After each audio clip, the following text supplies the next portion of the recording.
Welcome back to the Union Street Podcast. Thanks for listening. Thanks for watching. We have a very exciting episode today all about a new cutting-edge workplace strategy and tool that you might want for your business, nonprofit. And I'm very honored to be here with, let me hopefully get this right, Here Joe we go. Love it.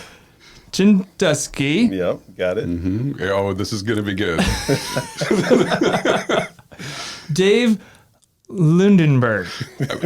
That's close. Okay, Yeah, close. okay. Lustenberger or Berger or whatever. Yeah, you spice it up. We're good. My French isn't what it was maybe in the... You're not the only one, so I know you're surprised by that. It happens all the time. So yeah. Luke, one of our things is we have to work with people with weird last names, so you would have to change your name to like Luke O'Neilski or something like that. If you wanted to make the cut, just throwing that out there. For anyone who wants to join the team. Yeah. O'Neilski. I think we could work with something there. I like it. I like it. Well, thanks for coming here, guys. I'm really excited to talk about this awesome new product you guys have developed, Companies Against Insanity. But first, I want to hear about your anti-agency agency and your guys' origin story for that, because I know it's really cool. And you started in a garage. Can you tell me about that? Sure, yeah. I don't know how cool it is, but... I think it's cool. We've been working together in some form or fashion since 2008. So we worked together at the Regional Office of Education, doing some really cool communications, campaigns, projects, kind of got us into the whole marketing and branding side of things. Very innovative group, a lot of fun. Kind of, once I left, Dave stuck around, but we did some cool projects with bigger companies like Sprint, the John Maxwell Company, just kind of in that communications and marketing realm. And then went to a startup together. Once that, successfully kind of went through its process and got acquired, Dave became a free agent. And beginning of this year, we were able to kind of finally put together a full-time effort to launch our own business. And one of the first things we've done is put out a product that we think is going to get companies engaged and things like that. Yeah, and it's interesting. First of all, when I hear Joe say 2008, it makes me feel really old, right? It's been a long time coming. The other theme that hopefully people pick up on is each time that we went into something, he ended up going to do something different, and I stuck around. And so it was always like, we always knew that we wanted to work together in some capacity. Sometimes I tell people, if you're lucky enough when you're working to find like that person that you just click with, and things just kind of happen. Joe was that guy. It was like anytime we were working together, good things happened.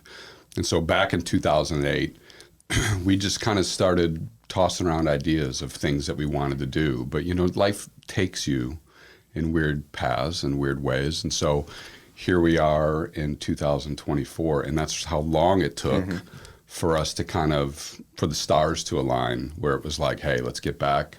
There's some things we've been talking about for 15, 16 years, however long that is. Now's the time to do them. So Companies Against Insanity is really like our first thing that we were like, that really originated, 2011 was when we started talking about this idea. It's been sitting there for a while, and we were finally able to kind of take it across the finish line. So it feels good. Yeah, but it's funny too, because all of those life experiences of being in those positions and working through with different agencies and then startups, if we would have done this, I think back in 2011, it wouldn't be as good as it is today, because you need those experiences. You need to kind of go through the successes and the down time and the down parts of it to get what we have today. So it's really, for me, we'll see this in a little bit, but it's taking all that experience and packing it into this box. And so a long time coming, but here we are. Yep. I'm excited about it. Yeah. So it sounds like it had been in the works for quite some time. And for years. What was the catalyst for this to actually become a launched product? Was there something recently that you guys said, okay, this is it, we got to go now? Well, I feel like it was at the end. So end of last year, started looking like Dave was going to free up. And we were able to finally kind of just sit down and finish the thing. It just took getting in a room together, brainstorming, knocking out multiple revisions, going back and forth, testing it out. Before we felt like it was ready to go. So I think it just took that time together to kind of do that. And that's what we were kind of finally afforded at the beginning of this year. And we're able to knock it out pretty quick. Yeah. And sometimes when the older that I got, you go again, those experiences, you start realizing that sometimes you need to bet on yourself, right? Like it's time to be like, I'm going all in on myself and what we want to do. And like Joe said, it was like stars aligned. It just felt like this is the right time to do it. Let's bet on ourselves and let's see what we can make happen. So super, super pumped. Yeah, I think the part too around starting our LLC and our marketing communications firm, you mentioned anti-agency. We've managed agencies, we've worked for agencies, and we know there's frustration from companies who work with these groups and they feel like, they're going to go through 6 months of discovery to get to understand what a company's trying to go for. They're going to charge you an exorbitant amount of money over the course of like a locked-in contract. That's not how we're going to do things. So we're starting off kind of locally and with some connections that we have, and it's more of a flexible approach. And we really want to get our hands dirty with these companies and understand how they're trying to get messages out to their audiences. So it's been kind of a cool thing to share and see. It's a refreshing thing for people to hear. Yeah. Over the years, it just, like Joe said, having to deal with agencies that come in, whether it's social media agencies or other marketing agencies, that frustration of it all seems to be cookie cutter.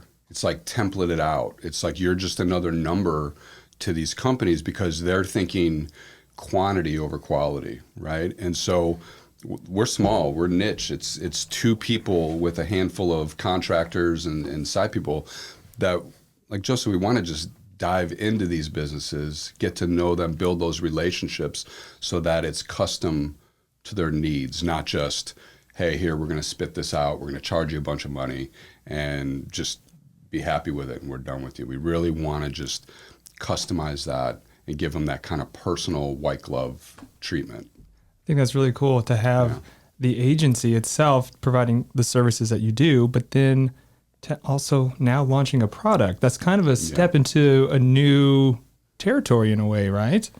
Yeah, it was. We felt like it was kind of crucial to get this thing done because it almost serves as our business card. It shows that we are in touch, and we'll get into it in a second, but it kind of works companies and leaders through a new process, a new way of hosting meetings. Everybody hates meetings, so you might as well make them engaging and have your people feel confident enough to bring their voice to the table. Because I feel like during COVID, everybody started having way more meetings and they got watered down. People were frustrated. We saw a lot of people raising their hands like, man, can we just stop all these meetings? So we think there's something there, but it was cool to launch this based on all the feedback and the meetings we sat through together. Just to get this thing into the hands of people is pretty exciting. That's awesome. So I want to see this thing. Can we show what this game is and how? Yes, sir. Can we walk through? Can you show us what exactly we're talking about here? Yeah, so kind of small. I don't know if you can still hear me with the mic here. Yeah, you got it. Small box, but ultra, designed and packaged. This is not something that Dave slapped together. He's the branding guru. He can make anything look good. Really took our time on this, and like I said, it's been a work in progress for many years. So you open this baby up, you got your quick start guide, and then you've got your different tools to kind of do the activity. I won't run you through all of them, but the basics of it are that you'll bring this to a meeting. We recommend this thing goes across a whole year, or you fit it into your town hall, however you want to kind of bring this into your meeting schedule. And then we kind of run you through the process. But Dave, what do you think? Yeah, well, first of all, whenever you get around to editing this, if you could just make sure to put in brand guru part and just highlight that. I love hanging out with Joe because he throws that stuff out there. It makes me feel so good. It looks great. Well, thanks. It's because we have a brand guru. You just can do all of this. There it is again. Yeah. Yeah, we knew we wanted something a little bit different, even looks wise from the packaging. A lot of those like tool kits that you see that go out. White box, not a lot of attention put into the branding and to kind of, make it look like something. It's just like, it seems last minute, and we knew we didn't want to do that. The other thing that went into this, that kind of motivated us with this is having sat through all of those meetings, like Joe said, and they're boring, they're unproductive. And, even when you go to like remote conferences and all that, it seems like people want to do those icebreakers, you know. It's like, oh, walk around a room and find someone who has your same favorite animal, you know. And that is the way that a lot of companies handle, well, let's make that 5-minute connection and then now let's get down to business. And what happens is that when you do those one-shot things, you're not building that trust and that relationship and that partnership with people. It's just very temporary. So we knew going into this that we didn't want this to be a one-shot thing. It takes practice to get good at building relationships and building trust with your team. So the idea behind this is that you have really it's a 52-week toolkit. It's supposed to take a year, maybe, you know, where you are working once a week. You're pulling a card. I know we're going to get into this. But once a week, you're asking those questions where you're engaging your team. And the reason for that, and you know, I can just tell you from personal experience sitting in meetings, is that you always have different dynamics within your team, right? You have the people who have the very strong personalities. They want to take charge right from the second. They want to do most of the talking. Then you'll have the people who are on the total other side of that, who sit in the back of the room. They stay quiet. They're intimidated, or they just haven't been empowered to speak up and to offer, you know, their suggestions or their advice or things that they think are important to the company. And what I saw happen, even in my last role, is, you know, we were remote. So we would have weekly meetings where you hop on these Zoom calls or whatever. And you would see that group of people that were off camera, never spoke up. And it's because they weren't asked to speak up. They weren't empowered to do that. And so we tell people that it might take 6 meetings, 10 meetings, 20 meetings before that person who's in the back of the room says, you know what, let me raise my hand, or let me chime in.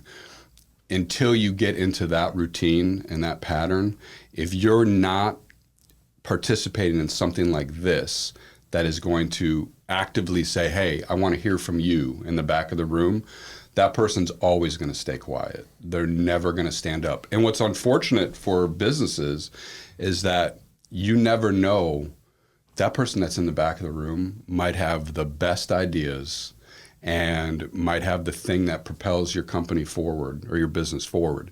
So it's imperative that you hear from those people. And we did a lot of research kind of leading into and found stats that we thought, whoa, kind of eye-opening that related to our experience. But I think 60+% of people, like employees, actively disengaged. Like they aren't even trying. They don't care. And that's a bad thing for business. It's not just for the employees. And then the other one that I thought was pretty eye-opening was average meeting costs. So business leaders should care about this. You got a handful of people and an executive in a meeting. It's going to cost you $2,000 for a 30-minute meeting. Wow. Yeah, and that's average. So some of them are higher, some are lower, but that should show business leaders how important these meetings are, and hopefully get something out of your meeting instead of leaving, great job, guys, and then nothing happens. We've seen that happen so many times. Yeah, and I'll pile on the stats because these are crazy to me. But you know, you look at what happened over COVID and the pandemic, right? And you had people that were showing up to the office and they all of a sudden found themselves working remote, right? Mm-hmm. And a recent study, I just read this the other day, hope I get this right. It's something like only 30% of remote workers feel connected to their teams. And that's due to that, right? What you miss in that whole like going from an office setting to a remote setting is what stops happening are those side conversations, the water cooler conversations, right? Where you are connected to the people you work with because you're saying, how was your weekend? You know, oh, you just went on vacation, what'd you do? How are the kids doing? When you don't have those connections, when those conversations stop, what ends up happening is that you have people that start working in silos, right? They just start isolating. And they start going, well, I'm going to work on the things that I think are a priority, the things that are important to me, not necessarily what's important or a priority to the company. That's dangerous. That's dangerous for businesses because the more isolated people get, maybe the things that they're working on don't have that greater impact. for the business. So again, Companies Against Insanity is kind of forcing people out of that sort of isolation and that comfort zone so that they're engaging, right? They're interacting with the people they work with. Here's another crazy stat. So many stats. Yeah, This is great. yeah. But to me, they're not surprising, but they're super fascinating because when you look at the younger generations, you look at millennials, and they're used to that sort of digital interaction, communication, text, FaceTime, all that. When you look at that group of people, and again, a recent poll, it's like 62% of millennials report that they feel absolute dread, just total dread, talking to a client on the phone or a customer on the phone, which is crazy. It's like this is just it's that one-on-one kind of just conversation. But the lack of those kind of social skills that happen there, that social interaction, if you can't talk on the phone, if you're having a problem talking on the phone to a customer, you're definitely not raising your hand in that meeting. You're not chiming in because you are just going into that mode of, I'm just going to be quiet. I'm just going to sit in the back of the room. And so part of this, it's not a game. This is Companies Against Insanity isn't a game, but it's kind of that idea of gamifying something where you are making those interactions fun, less intimidating, where people don't feel like, oh, I'm on the spot and I'm going to say the wrong thing, especially for that generation, right? The younger workforce that just doesn't want to interact and engage in those meetings. So I know the stats like that, when I read those, again, it doesn't surprise me, but it is fascinating. And it seems like that trend is continuing. It's like people are still working remotely. They're not going back into the office. Yeah. And so they're still faced with that isolation. And so this hopefully brings them out of that shell, and get some active. Yeah, and I had a networking dinner with some kind of like old school business guys, and one of them said, man, this is exactly what's needed right now for that younger generation. So millennial, yeah, but Gen Z, I mean, those guys are used to, texting, everything. So something to get them out of their comfort zone. It's a business you have to have new ideas come to the table. Yeah. So we're hoping that opens up some eyes, to making sure that this gets out there and starts helping teams kind of grow. So. Yeah, it's awesome. What a way to address the lack of engagement that you guys are talking about, the unsatisfaction, the just going to sit in the corner and not chime in.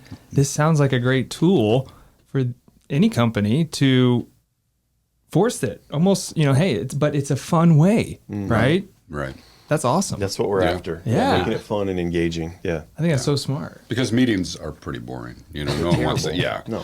They're all the same thing all the time, and everybody's like, "Oh, another meeting." So hopefully this changes that. Yeah. Shake it up. Yeah. So can we look at this game? I'm eager. I'm chomping at the bit just to see what some interactive elements are of this. What's in the box? Yeah. Yes. You want to run through it? Yeah, let's run through it. We want to leave some to the imagination, right? Sure. So, but there's ways like Dave was talking about to gamify your meeting. So we have it set up to where, every meeting that you bring this into, you're going to have a moderator. So someone's going to kind of run the show, right? They're going to ask a question. We've got a deck of cards, whole deck of cards that comes with it. Whoever is the moderator, I'll pull the card. Yeah. Okay. Yeah. So I'll just talk about the elements in the box and really why they're there. There is a purpose. On the surface level of some of this stuff, you can look at it and go, "Oh, we have a koozie, we have a blue, poker chip in there. This is gimmicky. What do we do with this?" But when you open it, it looks cool though. It's like, wow, I want to pull out the pieces and flip the cards. And do you want me to set up? Yeah. The card? Yeah. Or lay them out, lay the poker chip out or whatever, so people can see it. But here's the idea around it. So as Joe was saying, you have every meeting you'll have a moderator. And really the only time that you need to pick a moderator is in that first meeting. And I'll tell you more why you only need to do that once. So let's say that Joe is going to moderate this meeting. All right. In that deck of cards, there are what we call these blue moderator cards. And all of those are there for is to signal to the rest of the group that, hey, Joe's going to be the moderator today. But it's a small thing that gives Joe an opportunity to kind of inject some of his personality. So I don't know if those cards are in there, those blue empowerment cards, but there's just statements on them. It's 5 o'clock somewhere, just goofy little sayings. But it gives that person, it's that first act of, I have a choice. I was able to make a choice, and so they put that in front of them. Everyone else knows they're moderator. Then at that point, the moderator will then pick a card, right? So they pick that card, the whole team knows it's coming. And when they pick that card, it will either have a question on it, or it might be a roll the dice card. Roll the dice cards are more just fun. Hey, who's the person who inspired you the most in your life? Just different get to know you cards. But for most of the cards, they're business related questions. And so those are designed to get people talking. So if Joe is a moderator, he would then pull a card, and then he would ask the group, he would start that conversation. He would say, okay, Luke, you're up first. So go ahead and answer. What's your answer to this question on the card? That starts that conversation. Joe then would take that around the room, right? So maybe that's 15 minutes. Maybe if it's a really good, engaging conversation, 30 minutes. The idea there is that as you're having those conversations, you're identifying gaps, right? So, well, Luke just said this about what we're doing, but Jenny just said something totally different. You identify a gap, right? It's like, hey, we need to maybe clarify what we're doing or whatever. So you go around the room after everyone has a chance to participate, including the people that would never raise their hand before, would never chime in. At that point, Joe, being the moderator for this first one, would say, you know what? He would pick someone. Jenny, your answers today, your involvement today was awesome. We loved hearing from you. We loved your ideas. Joe would then give Jenny what we call this blue chip, right? The purpose of that, again, as small as it seems, is that empowerment. It's that recognizing someone for their participation, their ideas. I know it sounds silly, but those small actions like that could totally change that person who doesn't participate. All of a sudden is like, cool, I just got recognized. I don't care what anyone says. I always love the people who are like, I don't need credit or I don't need a pat on the back. And I've always said, you're lying. You're human, right? Everyone wants to hear. Sure, those affirmations are. Yeah, everyone good, wants right? to hear a good job or, you did awesome today. So then by giving that person that chip, they hang on to it for a week, right? They're known as the blue chip winner of the week. That's cool. The other reason for that chip is that when next week rolls around, so now here we are, we're at the next meeting, the person who received that chip is now the moderator. So it puts them in a position, so maybe they're the person who was in the back of the room, they're the person who never raises their hand, or the person that never participates. All of a sudden, they are empowered where they have to run the team through that conversation. There's a good chance, if it's someone who doesn't normally participate, is not comfortable speaking on the phone or to a client, that's going to be awkward, right? And it might be awkward 5, 6, 10 times. But again, practice makes perfect, right? So that by the time you're 3 months into this, that person who was awkward before now can't wait, loves talking to people and in front of groups. That small little creating a new habit, right? So when you win a blue chip or when you're awarded that blue chip, then you put that person's name in a spot. So there's 52 spots on this blue chip tracker sheet. And you say, all right, you know what? Jenny won the first one. She's the blue chip winner. You put Jenny's name on there. At the end of that 52 weeks, when you get done with this, you'll look back and you'll say, wow, Jenny. Dang, Jenny. Yeah. You won the blue chip 8 times out of, in our organization. Way to go. You're the blue chip winner of the whole thing.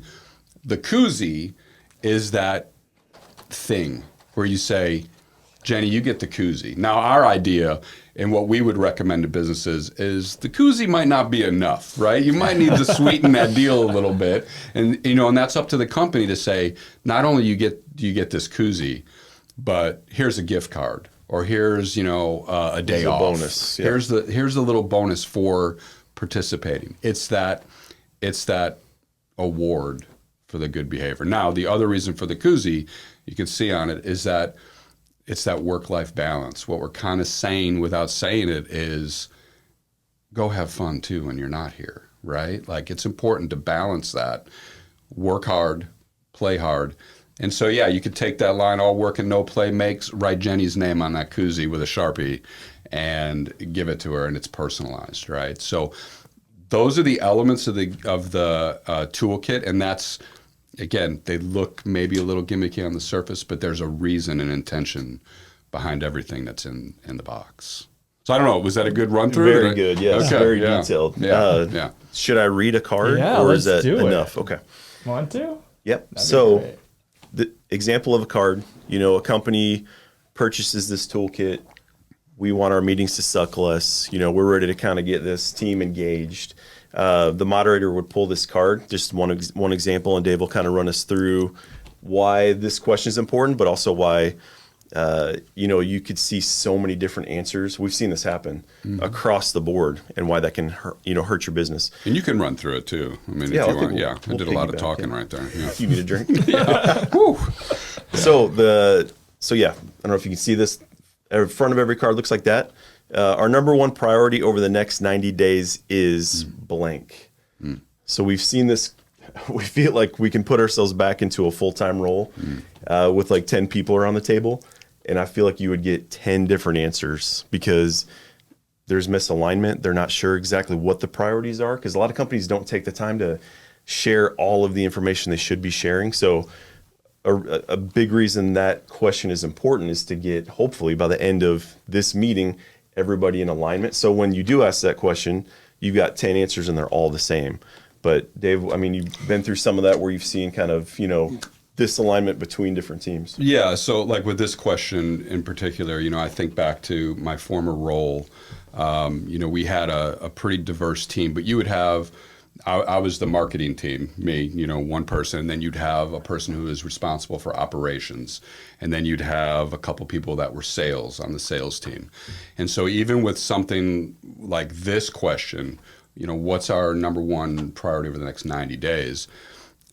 I might, as the marketing team, I might say, well, my priority is I have to focus on our new product launch, right? And I said so I'm putting all my attention and effort into making sure I have all the collateral, all the materials, all the marketing for that. Then you might go to the operations person, and they might say, well, hold up. We're launching a new product in 90 days, but I'm not sure we're going to have our new product here in 90 days. How much do we need? So there's a disconnect that happens. And so what that should do for those two people is go, ooh, we need to connect, right? Because I'm putting all my time and effort into this. But if you're telling me that we might not launch for another 120 days, we need to work something out. But then you might go to the sales team, and the sales team might be like, well, that's great, operations and marketing, but right now we have a quota and we need to generate X amount of dollars in revenue with our current products over the next 90 days.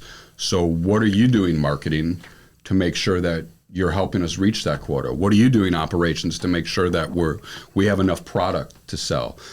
When you start identifying gaps like that for the executive team and your leadership team should be red flags that go, hold up, we need to align here.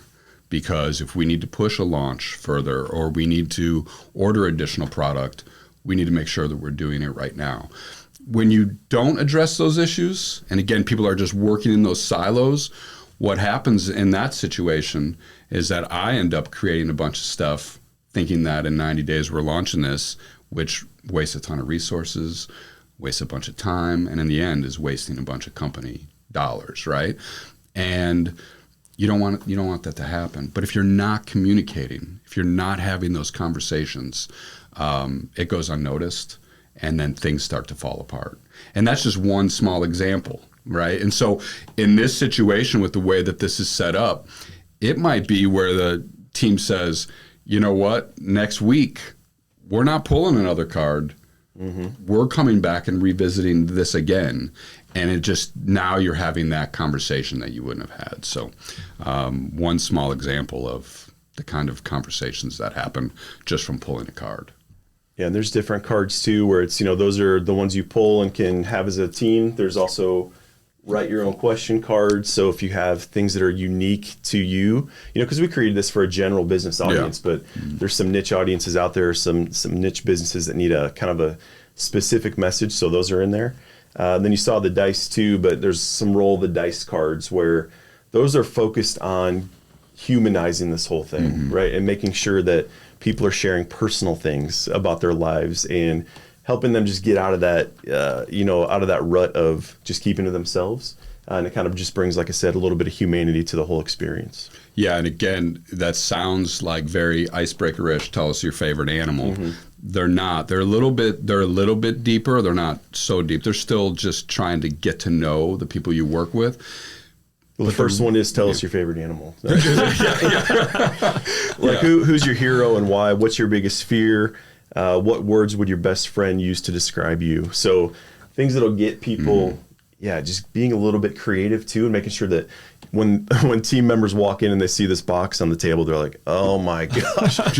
We want it to be fun and engaging and lighthearted too. Yeah. And the reason why that's important is because when I learn more about Joe, or I learn more about you and kind of what makes you tick and why you are who you are, then I want to go to bat for you, right? And so I will work harder so that I don't disappoint you and I don't disappoint Joe. It becomes less about you and what you're doing and more about I want to help Joe win and I want to help you win.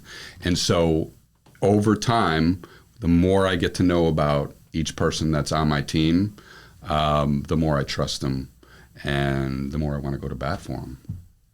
That's so cool. Yeah. This is so cool in regards to finding those gaps because people aren't on the same page all the time. Right. People have their own silos that they're working in. This is so cool to address in a way that, creates team alignment, sounds like. Sure. Yeah. Right? And that's what's missing a lot of times. Yeah. Yeah, that is awesome. I love the look of it. You guys have really,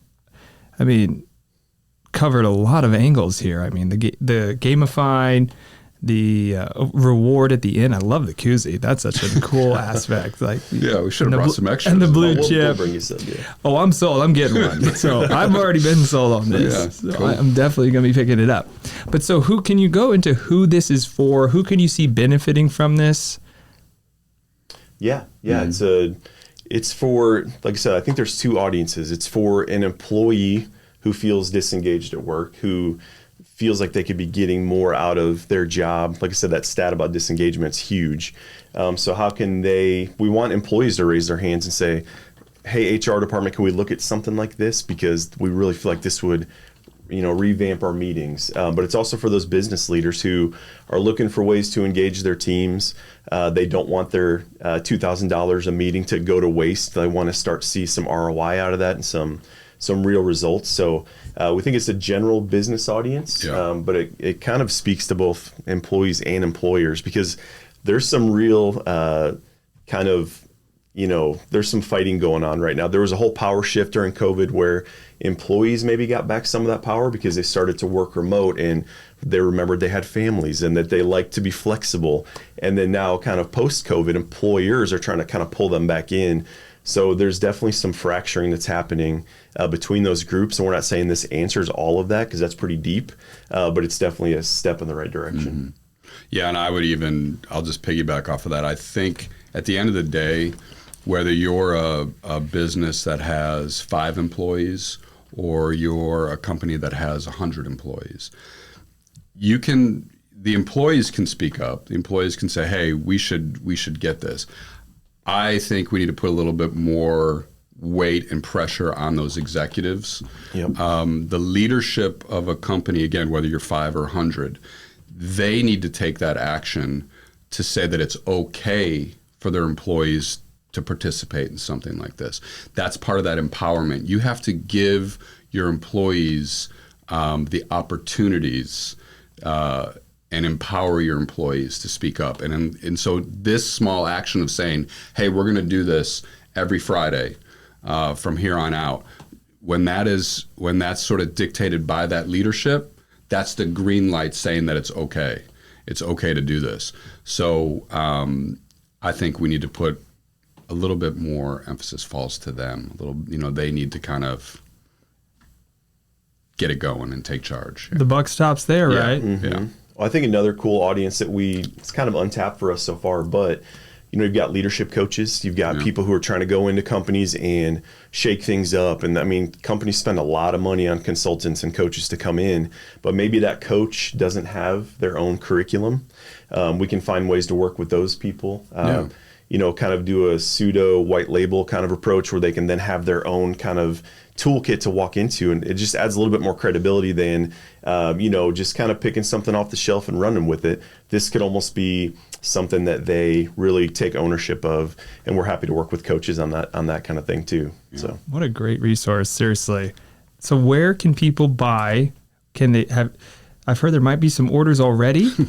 Yeah. No, I can definitely shout out. So we've got office space up at Ethos at the Citadel building in Marion, which a lot of Big you're up shout there out. doing podcasts. Yeah.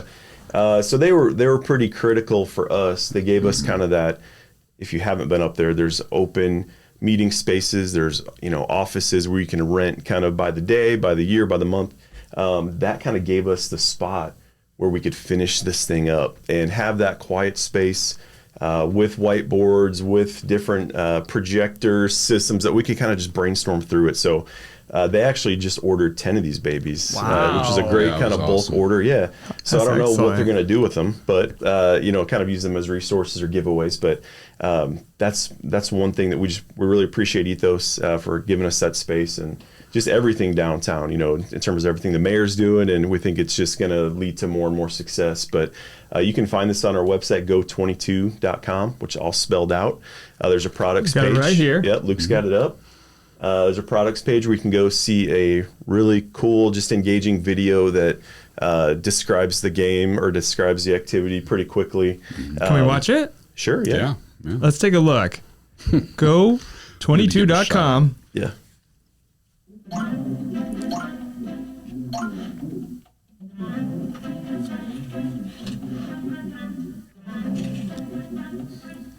Puzzled by your team's lack of engagement? Introducing Companies Against Insanity, a one-of-a-kind card-based toolkit that'll take your lackluster meetings to the next level. Developed by two regular Joes, well, one Joe and a Dave, Companies Against Insanity was designed to spark conversations, strengthen team alignment, empower employees, and ultimately create a culture where people feel comfortable bringing their ideas and voices to the table. Why is this important? When people feel heard, trusted, and a part of something bigger than themselves, they're happier, more productive, and the company flat out wins. Full of thought-provoking prompts that encourage genuine interactions, Companies Against Insanity isn't an icebreaker or a one-off fluffy activity. It's a 52-week deep dive into what makes people and organizations click. Companies Against Insanity. It's not a game. It's a game changer.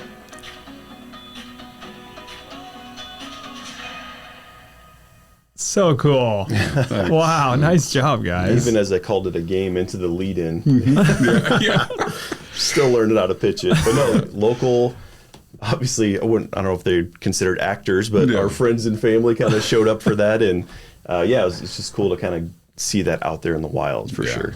Yeah, wow. Exciting. Really well job on the video. I love that. It's not a game, it's a game changer. Yeah. That's a nice sign there. So super cool. Anything else on the website people can see? Yeah, Can they purchase here? Sure. Yep. Yep. There's a spot at the bottom that runs you through kind of all the different components of it, and then there's a way to pay at the bottom. We've been focused on doing some really cool content, in a way that kind of can show businesses where our minds are in terms of not just creating the same old. Because part of this for us, like I said, this will function as a business card. We feel like companies will see it and say, hey, can we meet about this? Can we talk about other things you do? So if you go over to the stories page, Luke, we've just got some examples of some just kind of cool ways, cool takes on different topics that are happening right now in marketing. So that's kind of a resource page for people. So if you scroll down too, we've also done this thing called 2 Under 2, where we've talked to people about what they wanted to be when they were a kid and what advice they would have for that kid version of themselves. Anytime you ask that question to anybody, which Luke, I'm going to ask you Yeah, that. you're next. They light up. You can see their eyes because they go right back to childhood. It doesn't matter how old they are. But we've got some really cool answers there, and it's kind of an ongoing series. And we have a LinkedIn newsletter that already hit like 700 subscribers kind of 2 weeks in. So Wow. we feel like there's a need for content that's just not the same old, and that's what we're really focused on putting out there. So Super great. what did you want to be when you were a kid, Luke? Oh, gosh, I think I should have prepped you. Yeah. I think probably a baseball player. Cool, yeah. You know, or some type of sports, soccer player, baseball player, Yeah, most likely. love it. Yeah. And then went into film, Yeah. the creative side, Sure. production. What led to that shift for you? Gosh, I think really the biggest impact there was probably my mom. She founded a nonprofit here in 2005, a local theater company called Art Starts, her and 5 other moms. Yeah. She was the founding president and just made a big impact, you know, being on stage and an audience, and that developed a love for storytelling, you know, all that stuff. And then, you know, just grew interested in film.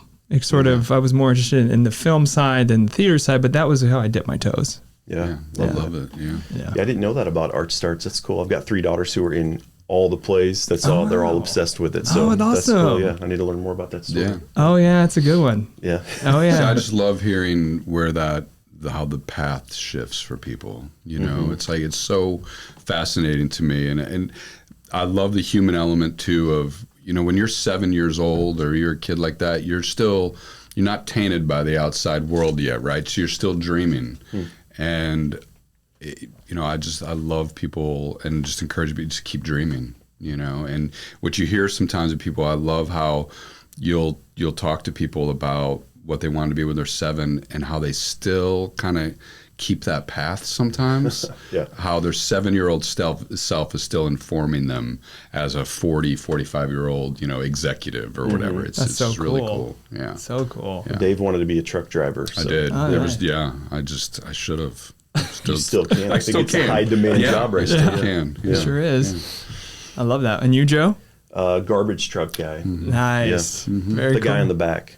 He was like just launching trash in, looking through people's trash cans for hidden gems. You know, I'd watch those guys and like, man, those guys are awesome. You can find Joe on the weekends digging through people's trash. That's not a still, thing. yeah. I wish it was a thing. Everybody uses those mechanical arms now. It's just not the same. It's boring. Yeah. I know. We'll bring it back. Engineering. Yeah. Come on. What the heck? Get back to Robots. Dang it, robots. What are you doing? That's too funny. That's cool, guys. Well, this has been fascinating. I'm super huge fan of the product. Oh, thanks. And you guys Thanks are for awesome, having us. awesome guys. Appreciate it, man. Is there anything we missed? I don't know. So, yeah. How about this? Is there any one last plug or pitch for the product, why somebody would want to get it, maybe a little advice, or generally for somebody working for a company, those people that are lacking that engagement, or the executives that might need to relook and say, hey, your employees are lacking. What can you say to that? Anything in general? Get your people talking, you know, get them active. This is a small way to do that. I will add this. I mean, at the onset of this, we were talking about the anti-agency. So beyond this, beyond Companies Against Insanity, you know, we do agency work, I guess, you know, so it's like the creative communications, marketing, branding. So if you're a business that's looking for, you know, to fill that gap, you know, give us a shout too, because we'd love to help them out. Yeah, and it's a marketing and communications firm approach. Communications can be everything from engaging your team. Maybe you have a product launch that you need to share it with 6 different audiences, but you're not sure how to do that. We can come and help with that. And then again, branding guru, award-winning branding guru, love it. who he thinks in terms of themes and campaigns and tying things together, which I think is very hard for companies to get a hold of. When it's in their head, a lot of people think like one shot, oh, let's do this and then see how it goes. But Dave's really good at looking 90 days, 6 months out and just tying things together. So we know that's a need because we've worked with a lot of companies. I'm talking like... On that note, just drop the mic. Drop the mic. We've seen Fortune 10 companies struggle with that. Yeah, I mean, some projects we did, let alone small business. So, you know, they're wearing 500 different hats and running around, and just bringing some of that clarity to the marketing approach, I think is what this guy's good at. That's awesome. Us, Yeah, yes. it was a dynamic duo here. Yeah. Very cool to see. And Joe, big shout out to you for also doing the Work Happy Happy Hour. Those have been it's been awesome. fun. Yeah, That has been really cool. Can we plug that real quick? Sure, yeah. We wanted to start something again through Ethos. Russ came to me last year and said, hey, can we do something creative in terms of programming? I've written a work happiness column for like 10 years. Really, that's a passion for just helping people find ways to get unstuck, because there's too many opportunities now. You don't have to hate your job anymore. There's an old school approach to that, like suck it up, buttercup, but that's just not true anymore. With technology and all the different ways you can find ways to put your passion behind what you're doing. So we launched this thing in February.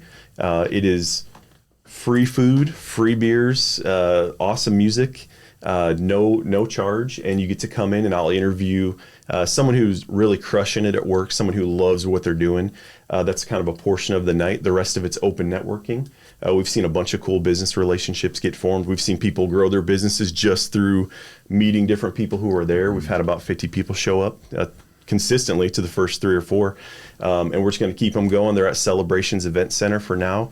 Those guys have been awesome to open up their doors and kind of let us do our thing out there. So it's just been a lot of fun. We have cool ideas for swag and just different ways that we're going to kind of continue to grow it. Super cool. I've been fortunate enough to go to all of them except for one. I had to miss the last one, but really great atmosphere. Joe, you do a great job hosting, and those interviews are awesome. You've got some really cool people that you've been interviewing, and the food is great, and the Celebrations Event Center is just fantastic as well. And the networking opportunity is phenomenal. Yeah. So kudos to you, Joe, for that, and can't wait for those to keep going. Awesome. Thanks. Yeah, it's been a lot of fun. Yeah, super great. Yeah. So what's next, guys? Any last things here, or? No, again, thanks for having us. This has been great. Yeah, we love your space. Kudos to you for building all of this and keeping this going. And nice. I love the focus on the youth. Just keeping that creative thing going, because a lot of times that's the first thing that gets cut, from school. So to have something here too for that specific generation, I think is huge. Awesome. Yeah, I want to get an office here. It's a great vibe. We will. Awesome. Awesome. We'll talk. Yeah. We're moving in. Yeah. That'd be great. We'll see you at pool table for lunch. Yeah, exactly. Negotiate. That's great. Awesome, guys. Well, thanks so much for coming on. It's been a joy. Really, really great. Joe Szynkowski and David Lustenberger. Yes. Sorry, guys. I just butchered that. Hey, Yeah, Lustenberger. Okay. Lustenberger. Yeah, they're I'm sorry. I will. we don't make it easy. And quick, fast fact, we can add on this note, 22, which is the name of our anti-agency agency. The deep meaning behind that is there's just 22 letters in our names when you combine them. So that's where that name That came started from. in the garage. Yeah, each did. had a beer in the hand. I think Yeah. we're like, let's call this thing 22. Nice. Yeah. So Garage beer moment of inspiration, man. That's every two business. I long hope. last Yeah. names, and then you Yeah. come up with a business. Yeah. Yep. So LinkedIn, any other places, guys? Any plugs here where people can find you? Yeah, I think just the website and LinkedIn. Check out that newsletter that we've got launched. That's going to be just kind of ongoing with creative content, and we'll grow it from there. But we really want to focus on that business audience for now. But that's pretty much it. Yeah. All right. Well, thank you guys for being here you. today. Thanks, Luke. Come back on in a little bit, and we'll circle back, see how it all went, Anytime. and let's talk do it. some Yeah. more, huh? Yeah. Awesome. Yeah. Okay. Thanks, Great. guys. Thanks. Yep. Thank you. All right. Appreciate it, man. Yeah, hopefully we don't have a ton of editing to do. Yeah, exactly. Yeah. I think we're good. I think I that love went the pretty names good. thing.